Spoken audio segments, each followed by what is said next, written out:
Hello. Hello, hello. A very, very warm welcome to all of you who are at this concert, all of you who are listening to this concert, all of you who are playing in this concert, celebrating that PalMusic is giving us a Christmas concert. And those of you, of course, mourning the tragedy in Palestine, Israel. We all know this hour-long concert will give just a little bit of light and hope to everyone in Gaza and the West Bank. And I want to say, in the interests of our shared and precious humanity, to all the suffering Israeli and Jewish communities worldwide. Welcome to our concert, PalMusic's Christmas concert. It is, of course, different from last year's. This year, that grand name master Faris Ishaq is playing. Maher Khaldi is singing. And Maher AlShafi is playing the violin and oud. And of course, students from the ESNCM are performing with the closing music coming from the Gazan branch of the ESNCM. I'd like to thank the soloists and the performers straight away for coming and for performing, and for everyone who is making music and teaching students in these troubled times. I'll read you a couple of sentences, if I may, from Sima Khoury, the director of the ESNCM. We hope the bombardment on Gaza stops immediately. The needs will be immense, but the most important thing is to stop the war. Then we need to work together to try to bring back the achievements and positive effects of music on children and youth. The ESNCM has also set up an emergency fund to support the music community in Gaza and their families in Gaza, and a campaign to raise funds for the enormous needs. What a tragedy. We are all devastated by such a loss of life, particularly civilian and women and young people. And we so admire the ESNCM and its branches for continuing to provide teaching against such odds. And we mourn a young violin student in Gaza, Lubna Elian, who was killed with her family. And we admire the courage, talent, creativity, and steadfastness of families in Palestine. PalMusic, as you know, is the UK branch of the Friends of the ESNCM of the Ramallah Conservatory. ESNCM, for those who don't know, Edward Said National Conservatory of Music. We are dedicated to helping the ESNCM with as much funding as we can and with support for all its activities. We also raise awareness of the music and cultural heritage of Palestine, but our emphasis as a charity is helping the ESNCM help young Palestinian musicians. This year, 2023, is our 10th anniversary, which we were going to celebrate with a big concert in Southwark Cathedral on the 11th of October. And in it, our talented young student, Mark Kawas, was going to give his first public performance. Wissam Bustani was going to conduct the St. Paul's Symphonia, and Faris Ishaq and Said Silbak were giving solos. Regrettably, it was postponed. We hope to revive it or a similar concert and again celebrate the power of Palestinian music. However, we did hold a funding reception in Westminster, which is beginning to show positive results. And Mark Kawas, whom we are supporting, is doing excellently well at Cheetham School of Music in Manchester. And our long-distance learning program continues to be successful, very successful. But PalMusic, in the circumstances of the tragedy in the Middle East, PalMusic, we are temporarily slowing down our public activities until we see the future a bit more clearly.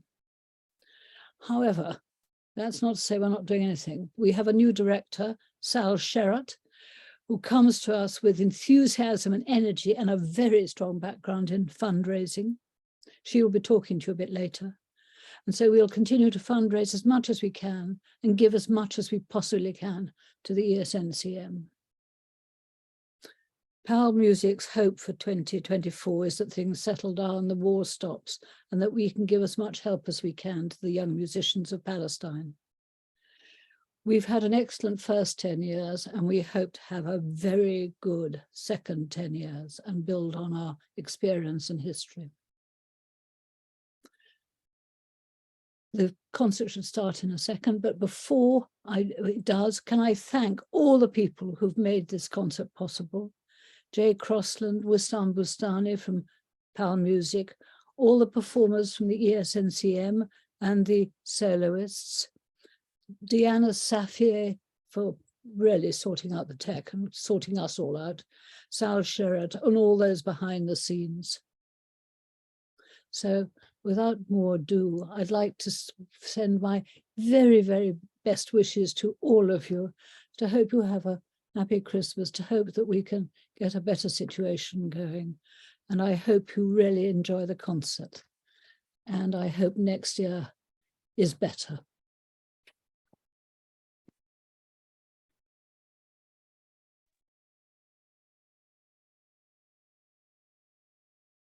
Good evening, everyone.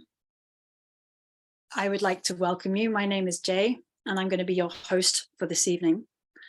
We're going to kick off straight away with some music from Bethlehem branch in Palestine. The first piece we're going to hear is a cello solo by cello student Miriam Maher. She's going to play The Swan by Saint-Saëns. And the pianist is Raji Gharib, who is also the new academic supervisor of the branch. This is particularly lovely for us to present this evening, as Miriam is playing on a cello, which was actually donated by PalMusic. So it is fantastic that she was able to record during this both busy and very difficult time. So let's hear from Miriam.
Thank you very much to Miriam. And I would just like to do a little shout out.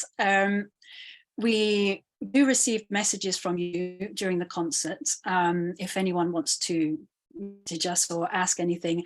And it's great that Bridget Lehere is here and has written, "Wonderful to hear my cello being enjoyed so beautifully." Thank you so much, Bridget. It's absolute amazing gift that you donated.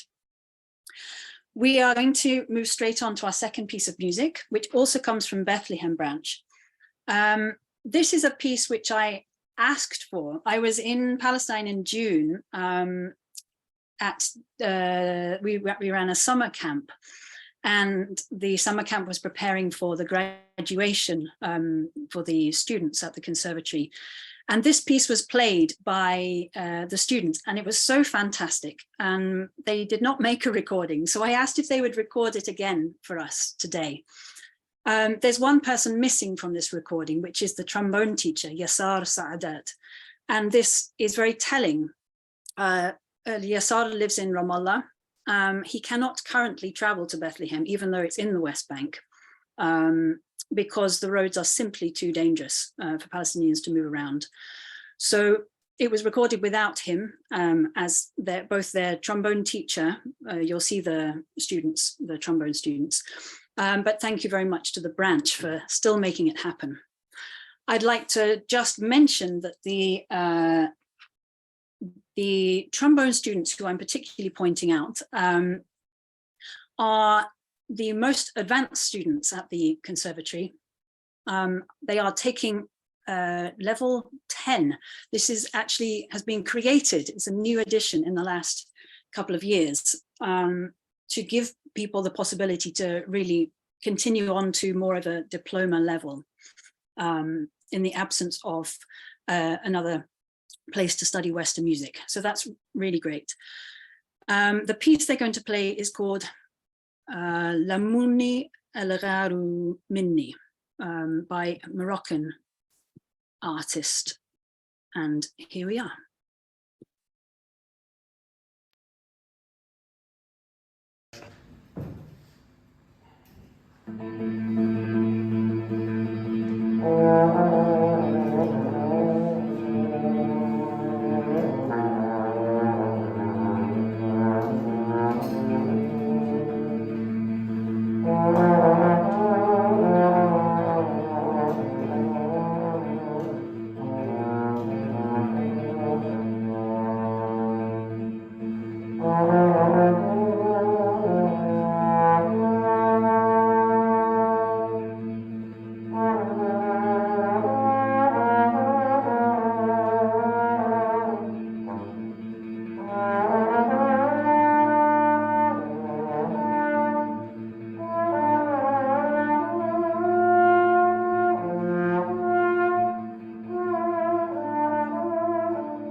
The young singer that you just heard was Joseph Jimmy Nasser.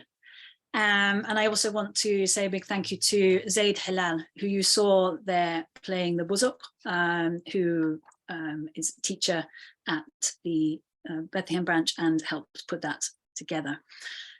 Thank you to all of you for making time to record. It's now my pleasure to welcome Maher Khaldi, live from Palestine. Maher, are you there?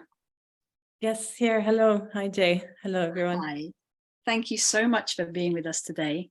Thank you. I know that these are very difficult times also in the West Bank, which we hear less about in the West. So I really thank you for making this time for us. Some of our long-term supporters at PalMusic might remember you, that you were a PalMusic scholar in the past, and that you went to the Guildhall School of Music in London to do your master's. I wondered if we could start there, since that's your connection with PalMusic, and tell us a bit about what you took from that experience and in what way it's informed the work you've been doing since. Of course, yes. I mean, it was, first of all, it was such a pleasure to be there and to do the program that I did, and I was very, very thankful that I had the opportunity, and that PalMusic had a big hand in providing me with that. The major that I did was called Music Leadership, which is not very descriptive of the major, but it basically was all about how to create music with different groups within different contexts. And I think I was a teacher at the Edward Said National Conservatory in Jerusalem before doing my master's, and I wanted to do this master's because I felt like I wanted to incorporate a bit more creativity into my teaching, or and that's exactly what was very valuable for me. After that, I took teaching from a different point of view, and I thought of it more, or I thought myself more of a facilitator than a teacher.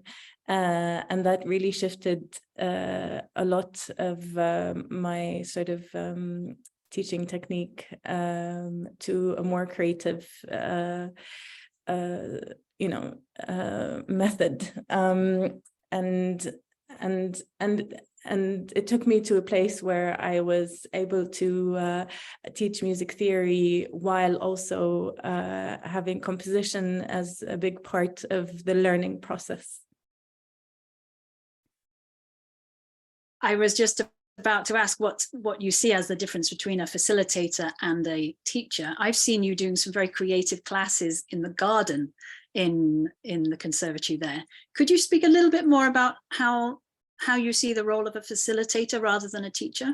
I guess a teacher, the word teacher holds a sort of not conservative, but traditional sort of way of facilitating, right? And the facilitator is a wider description of what you could be. As a facilitator, you sort of allow more space for the learning process, and you allow more space for sort of games or processes that are interactive, rather than me, the teacher, being on the board giving information. This is how different I see it. And so what you used to see in front of in the garden in the conservatory was me usually trying to find different ways of teaching a rhythm, a new rhythm, or a new concept, but rather than doing it on the board, finding what's around us, or finding new ways of listening to the world around us in order for me to teach these new concepts. And was that similar to your approach, I know you were working in the choirs outreach program for a while, going into refugee camps, into different areas of Jerusalem. What was the approach, or how was that experience? Yeah, I guess with teaching theory at the Conservatory, there's a curriculum and a book, and you would have to prepare them for a final exam in a way that's a bit constraining for me as a teacher. But with an outreach program, it's much wider, you know, there's less expected sort of an outcome. Of course, there's always a performance where they enjoy performing for the people they want to share that with, but the outreach gives you a chance to do things that are outside of the box even more. I think that's, I mean, I really enjoyed that. That's great. And it takes me on a little bit to ask you, when I spoke to you a couple of weeks ago to sort of set up this, you said that you've been doing some quite different work in the capacity of a teacher trainer in outreach in Gaza, in fact. Could you talk a bit about the work that you've been doing there? Yes, of course. Of course, this is a different context other than, so I've left my teaching job at the Conservatory. And so, yes, so it's so difficult to talk about it. I think because it reminds me of every single person, but there's so much energy, at least in the context where I was teacher training. I was teacher training at Al-Sununu, which started out as a choir project sort of with the ESNCM, and now it's its own little conservatory, I guess, and with the performance day project. Yes, I think something like that.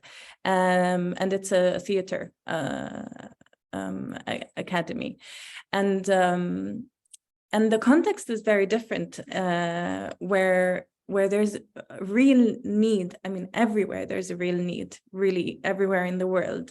But I guess very specifically and very specially in Gaza, there's a real need to understand how to use your talent or your gift or your skill as a musician or a theater practitioner in order to do psychosocial support in your communities. And throughout my work with the ESNCM and from my major at the Guildhall School of Music, this really took me to a place where I was able to understand a context and understand how to use my skills in order to facilitate really a safe space, how to use creativity in order to talk about issues that are within your community or within your own self, how to use music to let out feelings that you have and you're unable to let out in other ways that are maybe not socially acceptable. I mean, the work in Gaza is always really selfishly so rewarding, because you really feel the need. You really feel how people are taking everything in because they are not allowed to leave, basically. I mean, yeah. Thank you for sharing that, Maya. It's something that we feel also still at the Conservatory. The work that happens in Gaza is so important. And we also see the dedication to learning and to the art there.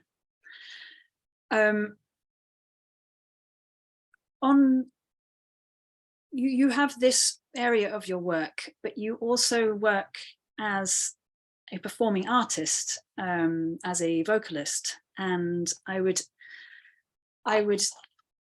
think it's clear from what you said what drives you in your teaching, in your facilitating.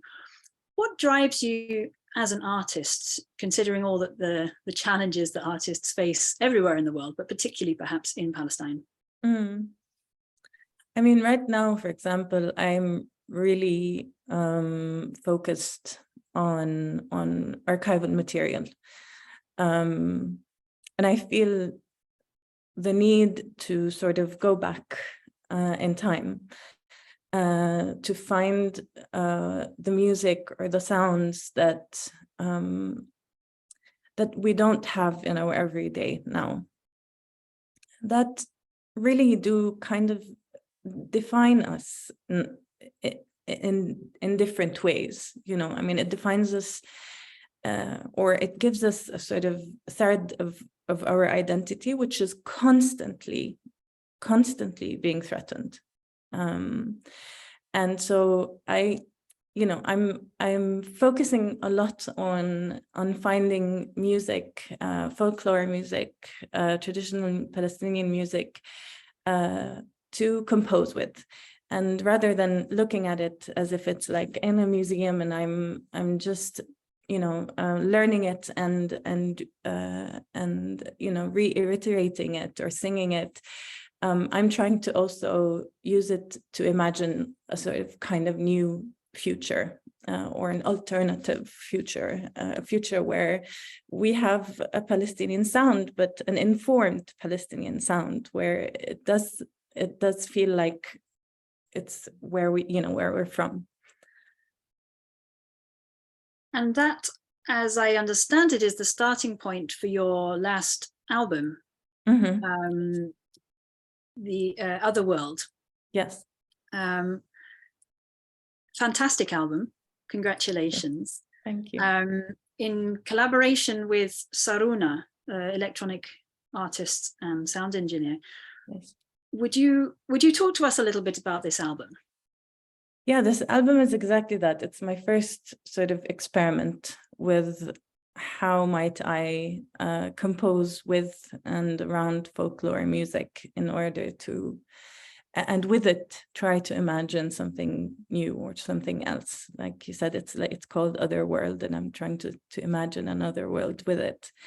And I was really, it was such a privilege for me that at some point after Guildhall, or even during Guildhall, I met Camelia Joubran, which is a Palestinian, like, mind-blowing musician. And she mentored me sort of through the beginnings of the album. And it was very important for me to try to find a sort of, with myself, a sort of connection back with Palestinian music, because I had done a lot of Western music in the past. That was my training, and it was very important for me to find a connection. And so this album is also me trying to find a connection, trying to learn this music again. Fantastic to hear that it started way back then. You can sort of hear that it's really been a part of you for a long time. Yes. In a moment, we're going to see the music video from the first song on the album, Dao, Nothing Comes Back the Same. What's this song about? This song is a lot about the whole concept of the album, and it's about finding things that are in our ancestry that can take us to a different place. And it's a lot about memory and how you can remember things and bring them back, but they'll never come back exactly the same. Yeah. And for those watching, I know we have people watching from around the world. We have quite a lot watching who are either perhaps have never been to Palestine. Where is the video recorded? What are they going to see? So the video art is made by an artist called Dina Mimi, and the idea was to take a real video from Ramallah, and on the way from Ramallah or from Jerusalem all the way south on the by Jericho down to the Dead Sea. And so it's really just taking us through the scenery on that way around. I can't wait to watch this video again. It's such a beautiful video, and your singing sounds fantastic. It's a fantastic song. Thank you, Jen. If people want to support you, is Bandcamp the best place to find your album and to buy your album? Yes, absolutely. We will put that in the chat for people so that they can do that and that they can find out a bit more about you online. And just before we do hear that, what's next for you, and how can people see you again or hear your music in the future? Yes, so I'm doing a Europe tour, actually. Unfortunately, not in the UK, because that's a different visa. But I'm doing a Europe tour, and it's going to be in a lot of different places in March and April. Yeah. But hopefully it happens. Hopefully everything goes. Yeah. So if people look you up online, they'll be able to find at some point some yes. information, some dates. Yes. About probably that. On Instagram, as my generation does right now. Yes. Maya, it's such a pleasure to speak to you. I'm sorry it's so short, but it's so wonderful to have you with us. We are now going to hear the first piece of your album, Nothing Comes Back the Same. Thank you so much. Thank you, Jay.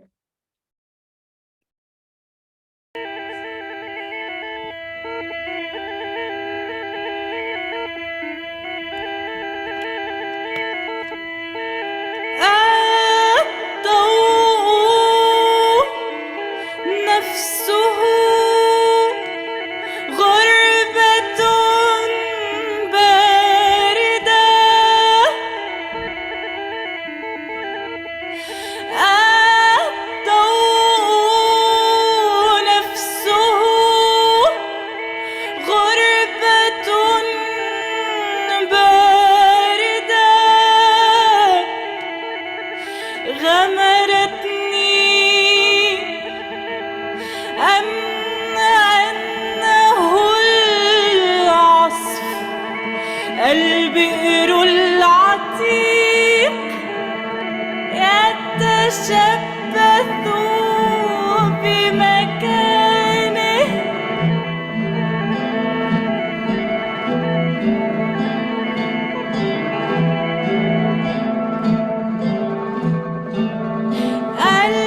البحر سما تتحول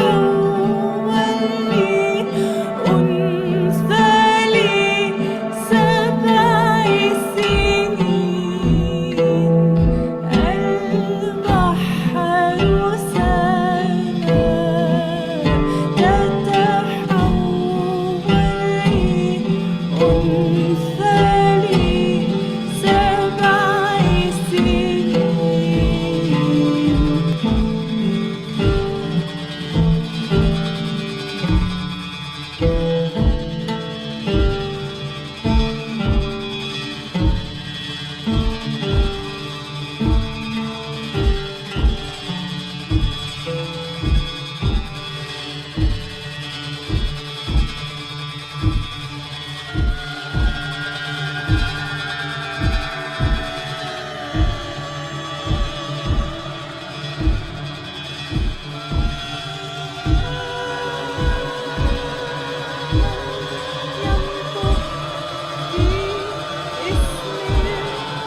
Thank you to Maya. I now introduce Sal Sherritt, our new director of PalMusic, who's just going to introduce herself and talk to you for a couple of minutes.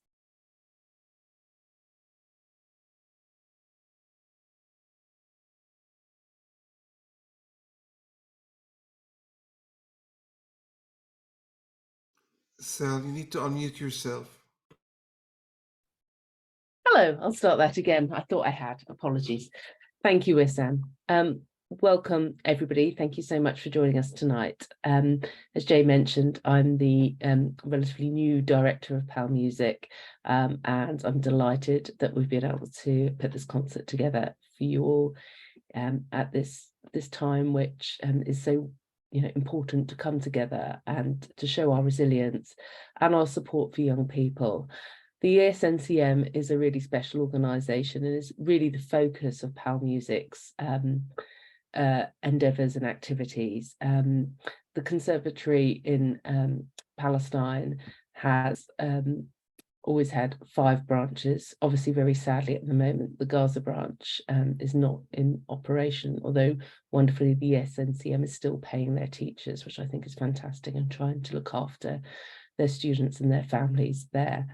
But the students in Jerusalem and the West Bank branches really do need our continued support. Music is really a very important means of giving children and young people a sense of belonging, and allowing them to express emotion and allowing them to deal with the trauma and distress that comes through their everyday lives, and particularly with increased restrictions.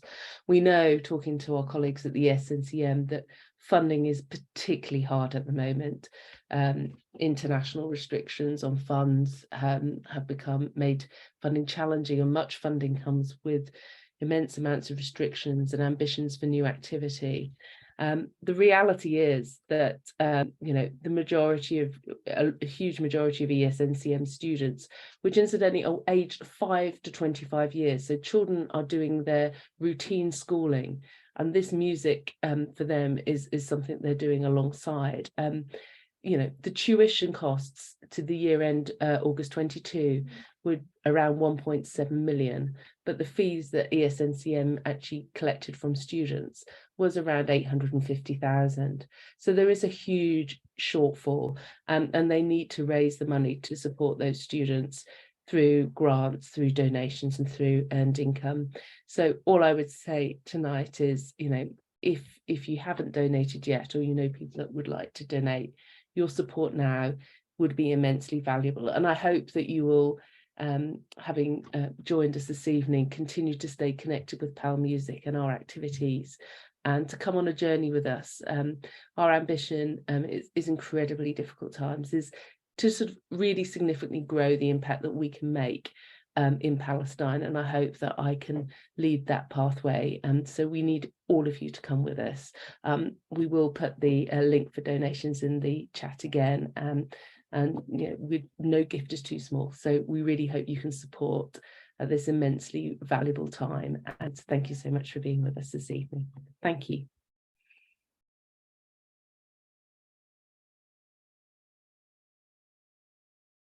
So let's go now and listen to a little bit more music from the ESNCM, from the Conservatory. This time we're going to hear from Ramallah branch. This is a recording done by 2 students, Farid Awadallah and Saba Jariri, saxophone and qanun, an interesting combination. And they're going to play a piece called Nuzha. My apologies for my mistake earlier. This song is by Moroccan artist Saeed Sharaibi. And thank you to these students for recording amidst their term time. And I also mentioned that the saxophone that Farid is playing on is also a donation from PalMusic. So thank you to all who give instruments. They are so valuable for the students there. This is Nuzha.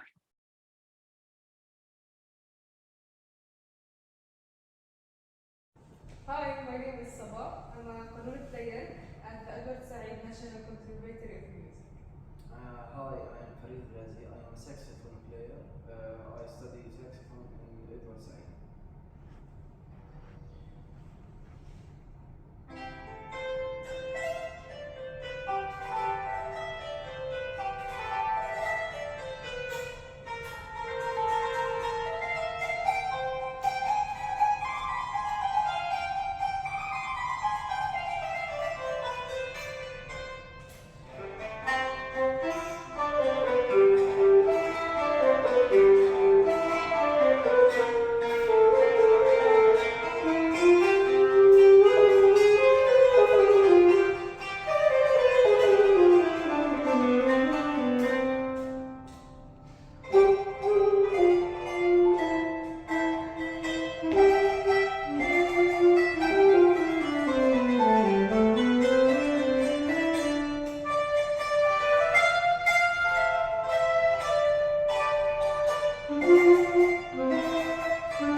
Thanks to Ramallah branch for facilitating that. I now hand over to Wissam al-Bustani and Maher al-Shafi. Hi, everyone. I'd love to welcome Maher, who I've never met in person. And we have the privilege of hearing you and getting to know you, Maher. We're going to start with a small improvisation, and then I'll be asking Maher some questions. Just let me get this going.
Wow. Thank you so much, Maher. I have a few questions for you to get to know you. First of all, Maher, what were you just playing? This is this clip which you played was from my recital last year in Birzeit University. I worked on my bachelor degree in Arabic music. I played Arabic violin. Uh-huh. This was an improvisation on Arabic mode called Kurd, maqam Kurd. And I believe this improvisation was before the piece, which is called Sama'i Kurd by Abdou Dadir. I'm going to play a bit of that because we didn't have a lot of video footage. So I took the beginning and the end of this wonderful recital of yours. Maher, tell us a little bit about yourself, where you're from originally, where you're living now, and how did your musical journey begin? Okay, with pleasure. My name is Maher. I am from Ramallah. I'm living in Ramallah right now.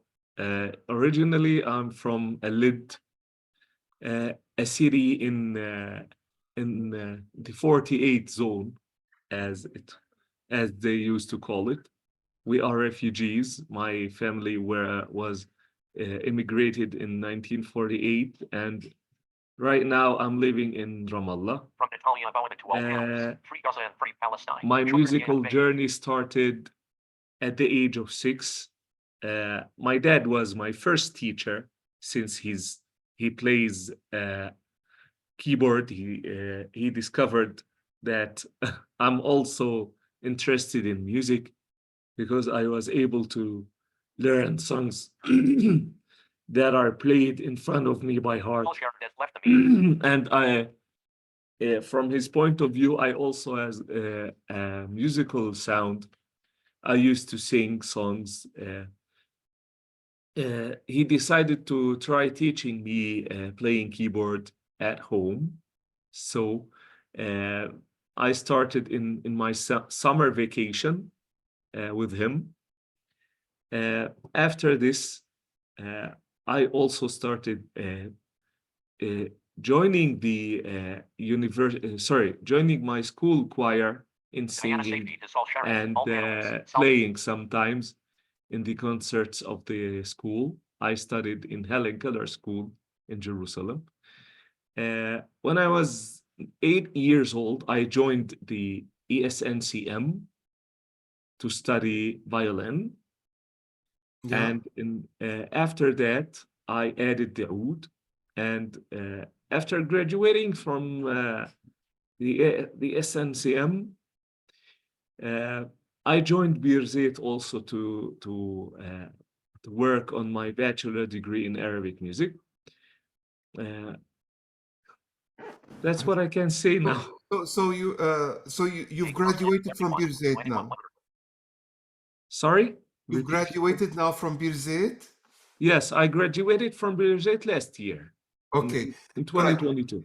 Excellent. I'm going to ask you about your plans in the future, but before that, since we're talking about how you began and how you learn music, I'm very interested in your process for learning. And I suppose memory is a huge part. Of course. Is there a process you go through? How do you learn your music, and how does that relate to the rest of your life? As someone who can't see, you find different ways of seeing, and I'm sure memory plays a huge part in all of your life. I'm very interested to hear your perspective about this. Yeah. I was and I'm still interested in Arabic music since I was a kid. I used to hear Kulthum, Abdul Wahab, Abdul Halim, whatever. This music has monotones, let's say. It's monotonic, so doesn't have many lines of melody playing with the same time. So this makes it easier for everybody to learn by heart. I don't remember that I had to make an effort to learn music by heart. I listened to the piece twice.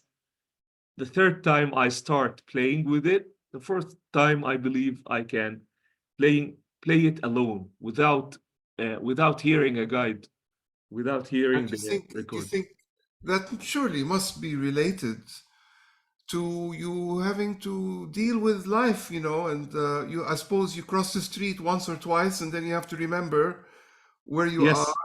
sure, So you're you right. rely on your memory a lot. So it's very Yeah, highly developed. yeah, sure, you're right. But as I said, I don't remember that. I tried to do some exercises to develop my memory. I found myself like this, able to learn things easily by heart. So I And think do you read Braille music or you yes, don't? I do. Yes, I do. Is that I learned Braille in Headley School for the Blind in US. I used to study with them through correspondence. I see. Mhm. So there are specialized people who will translate some music that you're learning into Braille for you when you need it.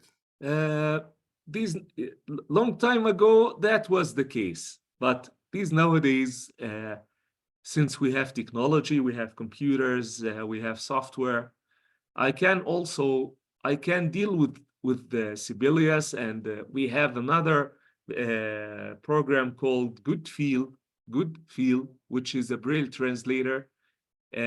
You send it the XML file, and it turns it to Braille, and you can transcribe it Wow, I and didn't play it. know this. I didn't know this. Yeah.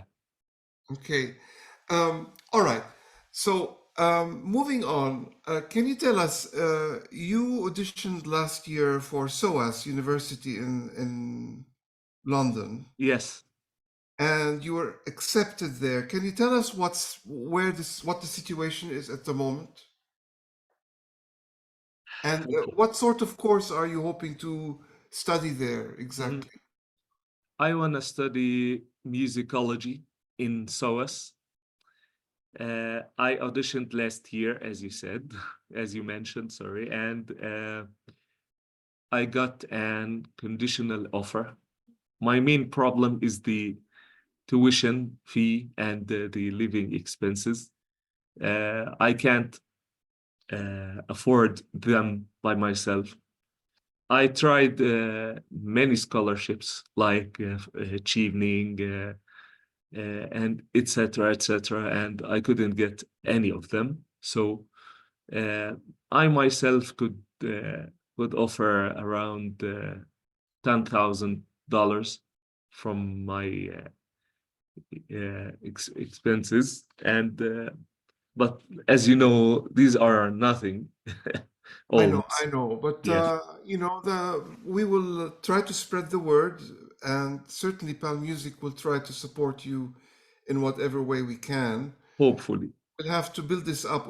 When is the deadline for you telling them when? Yeah, and I could, fortunately, I could defer my application to 2024, 2025. Yeah. So the deadline is July 31st.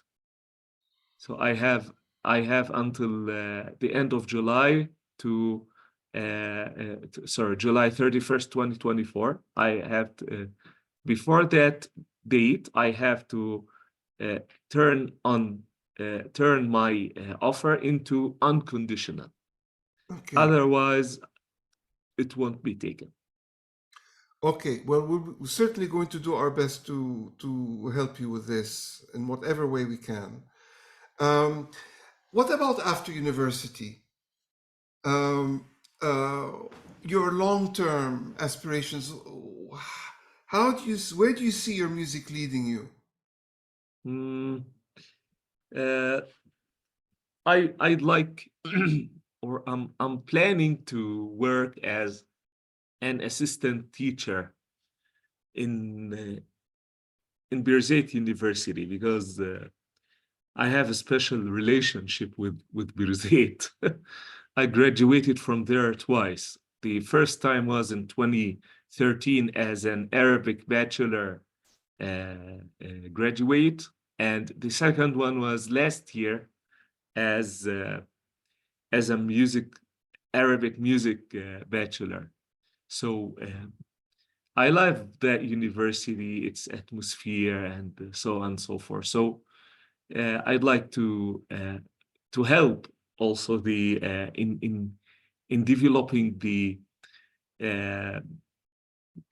program, which is a bit new. We are the second. Me and my colleagues were the second. Let's say the second. Oh, I lost the words. Sorry. The second curriculum school. Yeah, you can say that. Yeah. So I'd like to develop and helping this program in getting better and better. Well, you know, I've said it for so long that any musician who's serious about learning about music, about how to listen, Yes. and how to memorize and how to learn, should know people who do this without the benefit of seeing.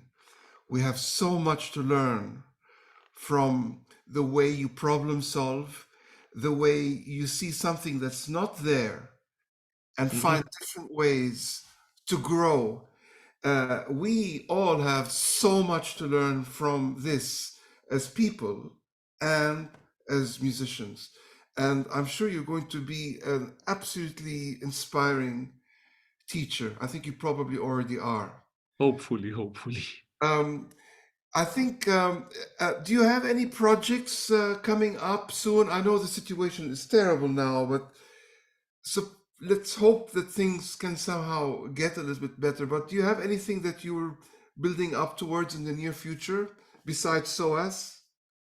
Besides SOAS, I might, once the situation is enhanced, we might prepare a party or some concerts, let's say.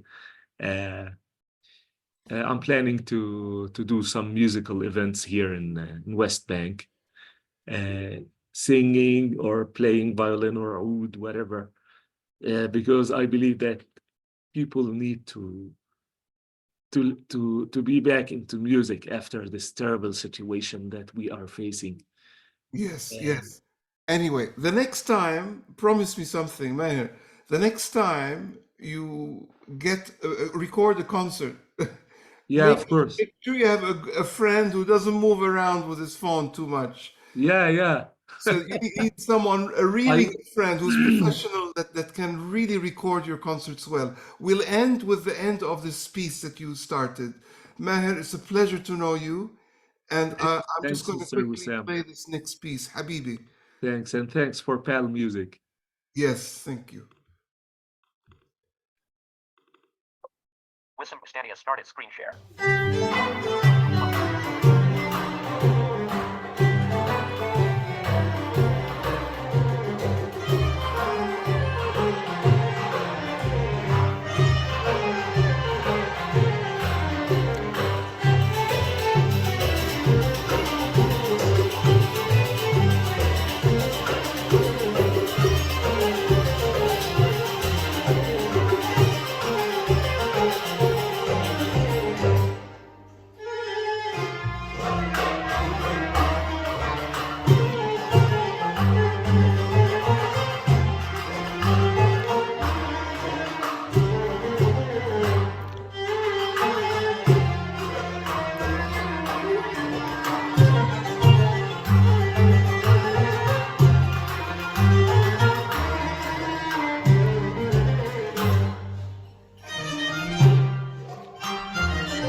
Thank you, Maher. We're going to continue now by handing over to Faris Ishaq, and Wissam is also going to talk to him a little bit, and we are also going to hear some of his music. Okay, it's a great pleasure, Faris, to have you with us. I got to know you very well in our build-up for the postponed concert. We worked for months, and the scores I got behind your approach. So we're going to start and end with two performances. Maybe you can, we'll talk about after the first video. Tell us what you're going to play, and then we'll talk. Well, thank you so much, Wissam. The first video we'll hear, it's a live video that has been performed. It's actually a premiere of my quartet during Al Bustan Festival in Beirut. The song that we're going to play is called Al Ain Mulayitain, and it's a traditional song from the Levant area. It's very popular also in the Arabic countries, so you'll hear also some of the audience singing with us in Lebanon. There is a little bit of jazz elements in it, and the quartet has they're dear friends of mine. You will hear Tara Minton from Australia on the jazz harp, and you will hear also Germana La Sorsa, Italian singer, and British-Nigerian talking drummer Richard Olatunde.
okay.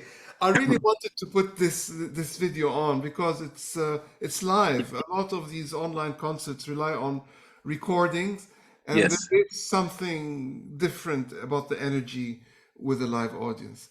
So, Yeah. Faris, tell us a little bit about, you're from Beit Lahem, right? Yes, I'm from Beit Lahem, from actually Beit Sahur, which is a town near Beit Lahem. And since we're approaching Christmas, might be interesting to know that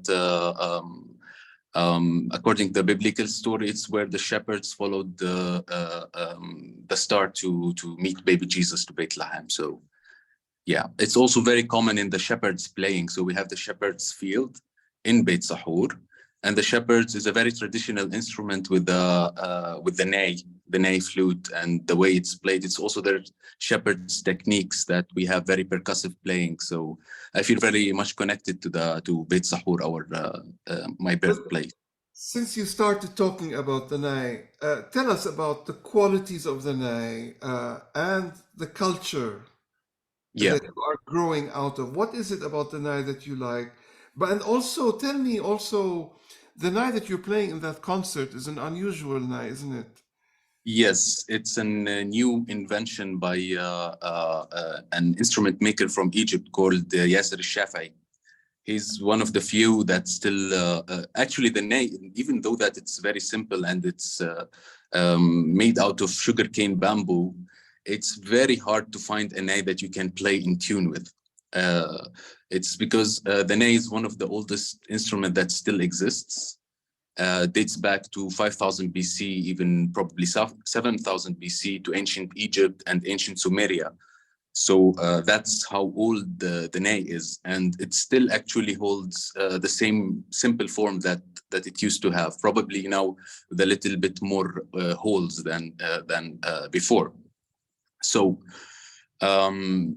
yeah, and nowadays it's common in the traditional Arabic music, and in the classical Arabic music. It's also very common in the Middle East in general. In Turkey, you can find a lot in the Sufi music in Turkey, in the Ottoman music also, and also in Persia. Actually, the name of the ney is a Persian name. It's and the translation of it is sugar cane. So it's the instrument is made out of sugarcane bamboo.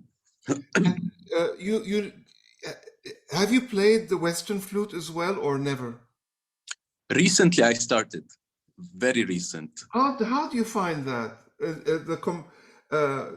How do you find the qualities between the two? Very different. Very different. So it's of course there are a lot of techniques involved with the extending techniques when you're talking about about this type of but the way so I'm holding here a ney. I don't know if you guys see it. It's a small one. One of the unique qualities I love about the ney that it's literally attached to the player's mouth. So it's you play it in 45 degree. You don't play it side, and you don't play it straight. So you really have to establish a kind of a trust, because a lot of people have difficulty at the beginning to get a sound. You have to blow very little, very subtle, very, very, very subtle, and find the right perfect point. So it's not about the perfect point. It's about building a connection with the instrument, because this instrument is it's just literally very, very simple, very raw. And as I said, it's not tunable. And you asked me about the qualities that I love about it. It's that it's not tunable. So really, you have to depend on your own voice, develop a kind of a solid trust in your inner voice to play in tune. So yeah, you can say it has been my companion for over 12 years, 13 years until now. And for me, it's a very intimate instrument, very spiritual. It has shown me what I love about it. Because yeah. I mean, I come to it from the Western flute, and of course the flute's my life too. But yeah. What I love about the ney, like you say, it's very spiritual, but at the same time, it's coming from the earth. It's got the البحة شو بيقولوا بالإنجليزي, like the horse. Yes. The grain and the sound. Yes. is Yes. rough. It's coming from somewhere very deep in the ground. Yes. And it gets me. It gets me. And actually, when I play the Western flute, I try to bring some of that in. And I'm sure that's when people start to respond in a positive way to Yeah. the Western flute. Yes, and then one time when you first time showed me how you play the flute, I said, Allah, oh, there, because there is the crust also in your sound that I love and admire. Well, okay, so let's move to now and the future. You've recently been awarded the Arts Council Global Artist Visa, which Yes. gives you 5 years of coming to the UK and working as much as you possibly can. And hopefully that will also be a launching pad to the rest of the world as well. It must be very difficult getting around otherwise. Can you tell us about this and what you hope to achieve in those next 5 years? Well, yes, actually, it's a great privilege to have such a visa at this point, because it gives me the flexibility to establish a kind of back and forth between Palestine and London, because I've lived after the age of 18, I've lived mostly outside of Palestine, and decided just this year that I want to come to settle back here. So that is the reason why I applied for this visa. So for me, this visa is just a doorway to continue my work in the United Kingdom, and as you said, expand, of course. I'd like to expand the reach of my music to more audiences, particularly 2 projects: the solo concert that I do with the ney and playing ney and percussion simultaneously. This gives a dedicated time for listeners to connect with the ney and hear about the story and about, as you said, how it comes literally from earth, and also the recent project that I launched, which is the one you saw before, and you will also going to hear another song from it, the Kham Quartet. The Kham Quartet, the word Kham is very much related with the story of the ney. It's a translation from Arabic to English. The word means raw, and the rawness of the ney is what has inspired me to push my own boundaries and to push the boundaries of the instrument as well. Yeah, so definitely continue working on the Kham Quartet and just be able to accept more inspiring projects such as the Concerto we have worked together Yes, on. I really hope that we can get that going. Yeah. The orchestra's willing, Southern Cathedral wants to. It's a question of timing and people not dropping bombs. Yeah. I wanted to ask you about the Kham Quartet. They are based in the UK. Yes, they're all based in London, actually. And they're all coming from different cultures. And I think that goes into my next question about improvisation. Yeah. Because that's at the core of your musical identity, I know. In fact, it was interesting working with you on your concerto. Very little of it was actually written down. There were patterns that we needed to play together, but you did not want to be pinned down. And there's a reason for this. And I'd love you to talk about what improvisation means to you and the creative process in you. Well, I mean, working with you has been, first of all, a great honor. I mean, you have challenged me beautifully in so many ways, and I learned music through improvisation and experimenting. Although I did start my journey at Edward Said National Conservatory of Music, but I started with the euphonium. I started playing brass instruments, and which at that point I didn't know what they existed, honestly, because it was just an invitation, open invitation to come and try these instruments, and I fell in love with euphonium, surprisingly, and that has led me to play different wind instruments such as clarinet, trombone. And finally, I landed on the ney, which she stole my heart, as you can say. And so there was no teacher for the ney in ESNCM, and So I mainly self-taught. And perhaps because I didn't have a teacher, I explored the ney in much more freedom, much more direct relationship, you can say. So for me, it was more of a simply approaching, playing whatever that comes into my mind. So even if I hear a song from a jazz song or a song from India, I would just pick up the ney and play with it.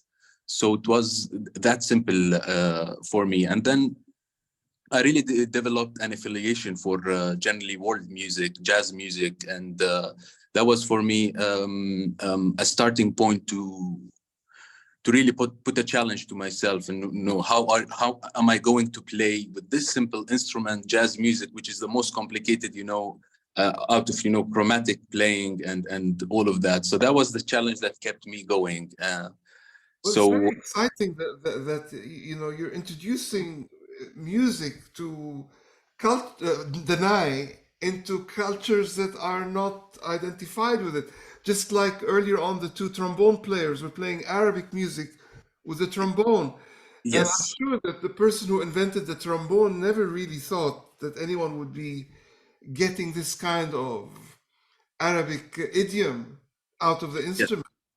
Yes. And I think it's beautiful the way cultures grow in and out of each other. And it's very important. The way, for me, I mean, it was the beauty of hearing the ney sound blend in different contexts. And at the same time, it's also feeling world music in my body. It's a matter of connecting also and be able to find your sound, your authentic sound. I didn't give up on the ney. I mean, many friends have told me to just go and play Western flute if you want to play jazz easier.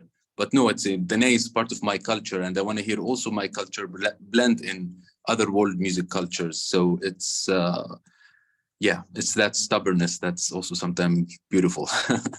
Yeah, my teta was my grandmother was a very stubborn woman, and I loved her for it. Okay, tell us a little bit about what's waiting for you. Any projects that we can know about and support? Yes, definitely.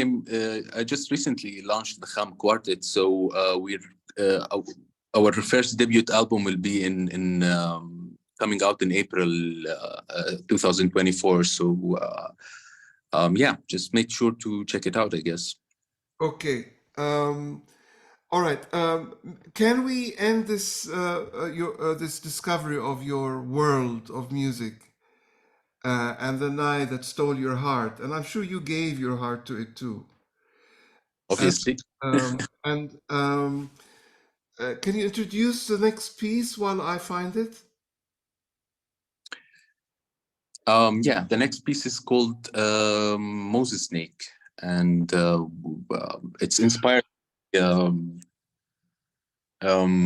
by a worm that lives. Lives here in very common in our areas. It's very black and similar to Moses snake. And during my improvisation, sometimes I close my eyes like 30 minutes, 40 minutes, and I play, and they just come sneak in from around the house. So I see some of them, and then I open my eyes, and they're just in front of my face while I improvise. So I thought one time I'll dedicate the song entirely for this beautiful creature.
Faris, thank you so much. I wish you all the best and looking forward to seeing you soon.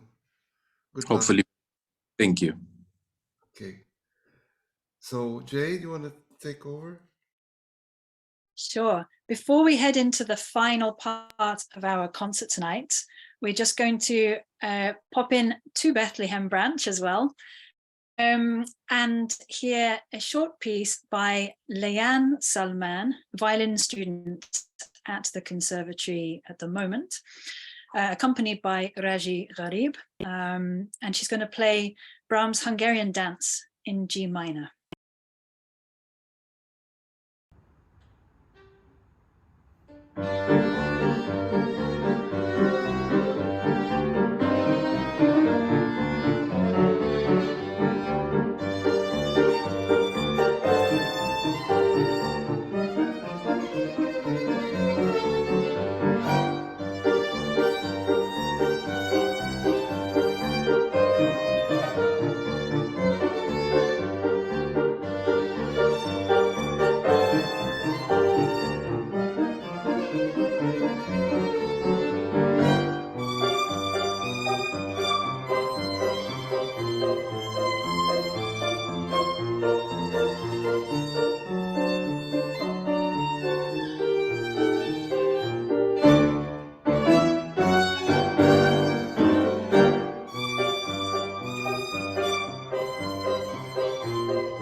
Great, and thank you to Bethlehem Branch for all their work with recording the students during this time. And now we are going to move to Gaza. Most of you may know that ESNCM has also a branch in Gaza. The branch is in Gaza City, and I'm sure you're aware of what is happening in Gaza City right now. We would like to just present a little tribute now to all of our teachers and the students who make up a really fantastic music school there. They are hardworking, creative, very dedicated colleagues, and the students are also extremely hardworking. As we see from the many videos that they've put out over the last years, and I was lucky enough to see on trips in 2013, 2014. Right now we know that most of the staff and students have moved to the south of Gaza, but we also know that nowhere there is safe. Conditions there have been described as apocalyptic and getting worse. So this is a small tribute to our colleagues and our students there. Most of the pictures that you will see are taken from the weekly student concerts, which they hold. All branches hold these concerts. So you'll get to recognize the familiar red carpet of Gaza branch. Just very quickly, you want the tribute, not the oud. Okay.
Thanks, Wissam.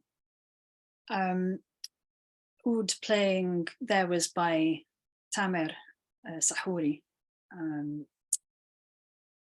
And that leads us on, we are now going to hear the Oud ensemble of Gaza Branch, who recorded this video in better times, although still difficult times, as you'll see. They recorded it on rubble, but this is rubble from previous bombardments, which already had left Gaza in a very difficult state. So I hand over to the Ouds of Gaza branch.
This brings us to the end of our concert. We're going to hear one more piece to send you on your way and to wish you a good Christmas and to leave us with some hope as well.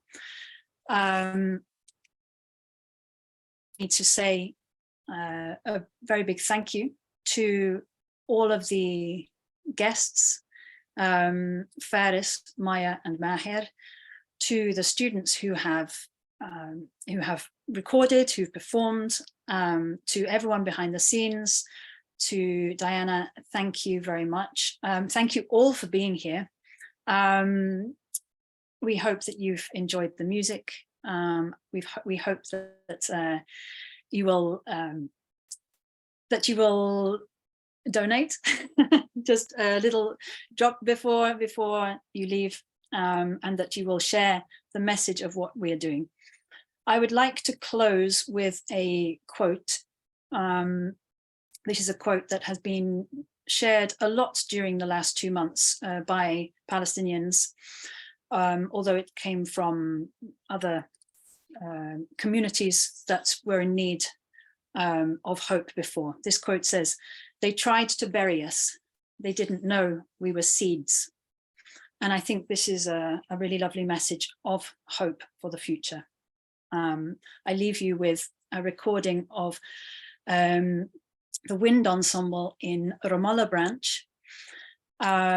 This was recorded last Christmas with Yasar Saadat leading, and it wishes you a Feliz Navidad, a happy Christmas.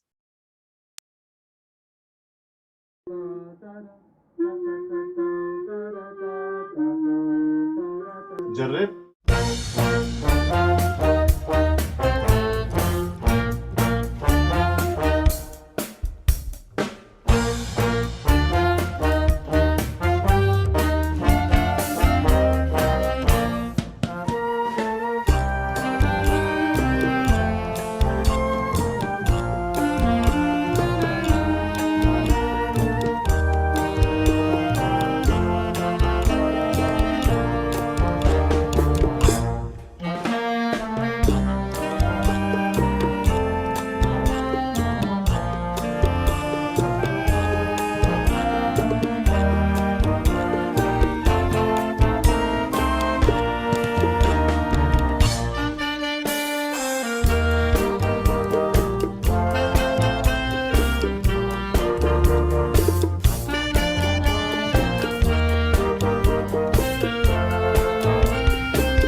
Thank you for such a wonderful, wonderful concert and for giving so much hope, so much joy and hope that we can live a happier year next year.